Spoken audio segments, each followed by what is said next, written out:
नमस्कार साथियों। आज हम पढ़ने जा रहे हैं सूर साम्राज्य के बारे में। इससे पहले हमने पढ़ा था मुगल काल, अपना मुगल काल ही चल रहा है। उसमें सबसे पहले हमने पढ़ा बाबर के बारे में।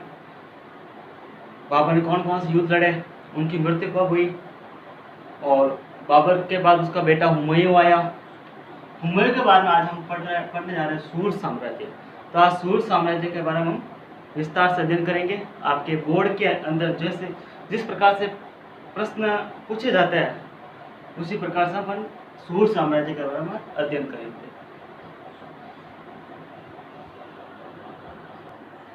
तो अब देखिए आगे सूर साम्राज्य के बारे में मैं बता रहा था आपको।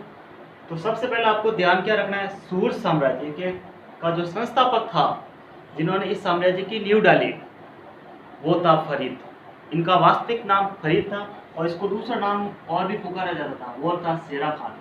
इसको शेरा खान या शेर खान क्यों कहा जाता है वो भी आप समझिए। सबसे पहले तो इनका जो संस्थापक है सूर साम्राज्य का, वो है आपका फरीद। इसका वास्तविक नाम क्या है, फरीद। इसको शेरा खान के नाम से भी जाना जाता है।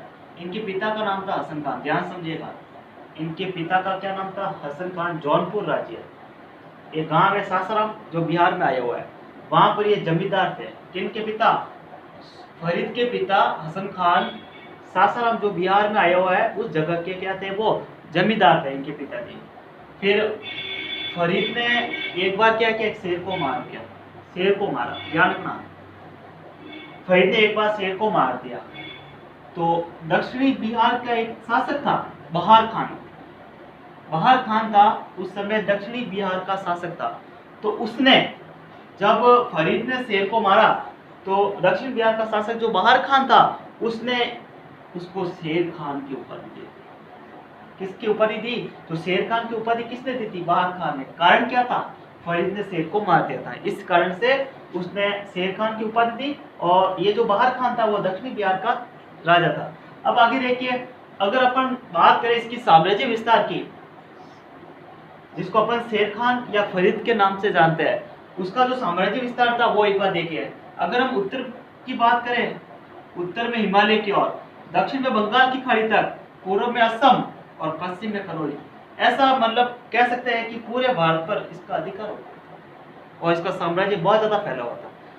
एक समय एक ऐसी घटना हुई, उस समय एक युद्ध लड़ा गया 1544 ईस्वी का। ध्यान समझिएगा, 1544 के अंदर युद्ध लड़ा गया था केवल इन राज्यों को पाने के लिए, अजमेर, जोधपुर, मेवाड़, यहाँ पर इसको अधिकार करना था।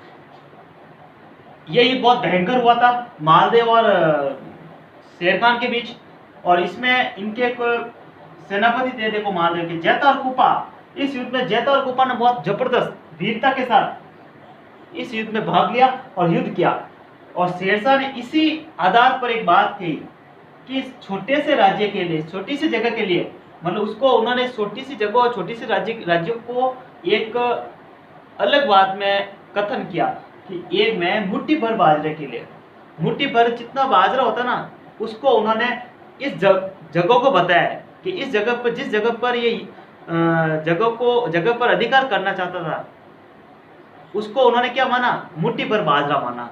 कि इस मुट्ठी भर बाजरे के लिए पीछे जो इतना मैंने बड़ा साम्राज्य, मेरा जो साम्राज्य था, उसको मैं खो देता। लेकिन तो भी इसमें मालदेव को हराया 1544 ईस्वी में। उसका एक कथन था, मैं मुट्ठी भर बाजरे के लिए हिंदुस्तान की सल्तनत खो देता। ये कथन किसने कहा था, शेर खान ने, ध्यान। और फिर एक इसका एक युद्ध हुआ 1544 ईस्वी में। उसी साल कालिंजर का युद्ध हुआ था। उस युद्ध में क्या होता, बहुत विस्फोट हो गया, जिसके कारण शेर खान की क्या हो गई, मृत्यु। तो 1544 के अंदर शेर खान की मृत्यु हो गई। एक बार इसका स्क्रीनशॉट ले लीजिए आप।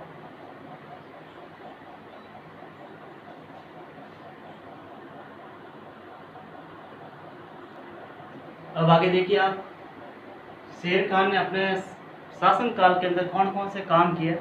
लेकिन उससे पहले इनके जो बाद में जो उत्तराधिकारी थे, वो क्या थे, सब अयोग्य थे। और उनकी आपसी संघर्षों के कारण, आपसी लड़ाई के कारण ये साम्राज्य आगे नहीं बढ़ पाया और इस साम्राज्य का क्या हो गया, पतन हो गया। अयोग्य उत्तराधिकारी थे, मतलब शेर खान जैसा कोई ऐसा योग्य उत्तराधिकारी हो नहीं पाया, जिससे ये साम्राज्य आगे बढ़ पाया। तो ये पतन की ओर अग्रसर हुआ और एक टाइम पर इसका पतन हो गया। लेकिन अपन पढ़ रहे हैं शेर खान ने अपने शासन काल में कौन कौन से मुख्य काम किए। तो सबसे पहला काम देखो, इन्होंने 4 बड़ी सड़कें बनाई, ध्यान से समझना, 4 बड़ी सड़कें बनाई और उनके अलावा उन्होंने सरायों का निर्माण करवाया अपने शासनकाल के अंदर, जिसमें एक वेरी मोस्ट सवाल बनता है आपका 1 नंबर का। उस 4 बड़ी सड़कों में जो आज भी एक सड़क आज भी वर्तमान समय अस्तित्व में विद्यमान है, वो सबसे लंबी सड़क मानी जाती है, जो बंगाल के अंदर एक सोनार गांव है, वहां से लेकर पेशावर, जो आप सबको पता है पाकिस्तान में आया हुआ है, तो बंगाल के सोनार गांव से लेकर पेशावर तक ये इतनी लंबी सड़क आज भी विद्यमान है। ये इसकी सबसे बड़ी उपलब्धि है तो। और इस सड़क को उन्होंने, ये जो सड़क है वो किस नाम से जानी जाती है? ग्रांड ट्रंक रोड, ध्यान से सुनना, ग्रांड ट्रंक रोड के नाम से विख्यात है। उसके अलावा उन्होंने मुद्रा ढैली में सुधार के लिए तांबे का दाम रखा 380 ग्राम और चांदी का दाम रखा उसने 178 रुपए जारी किया। उसके अलावा सासाराम जो बिहार में आया, वहाँ एक झील थी, झील के मध्य उसने मकबरे का निर्माण कराया, ध्यान समझना, उसने एक मकबरे का निर्माण करवाया। और ये जो मकबरा था वो हिंदू मंदिरों का प्रभाव है, ध्यान रखना। और इसकी आकृति कैसी है? डमरू के समान थी, डमरू के समान। तो इस प्रकार आज हमने सूर साम्राज्य का अध्ययन किया। कल हम पढ़ेंगे बाबर हुमायूं हो चुका था, हुमायूं का पुत्र अकबर, वो मुगल साम्राज्य को किस प्रकार आगे बढ़ा था, उन्होंने कौन कौन से अपने शासनकाल में युद्ध किया, या उसके अलावा अपने शासनकाल में कौन कौन से प्रमुख कार्य किए, वो अपन अगले वीडियो में अध्ययन करेंगे। आज हमने जो पढ़ा वो पूरा था सूर साम्राज्य।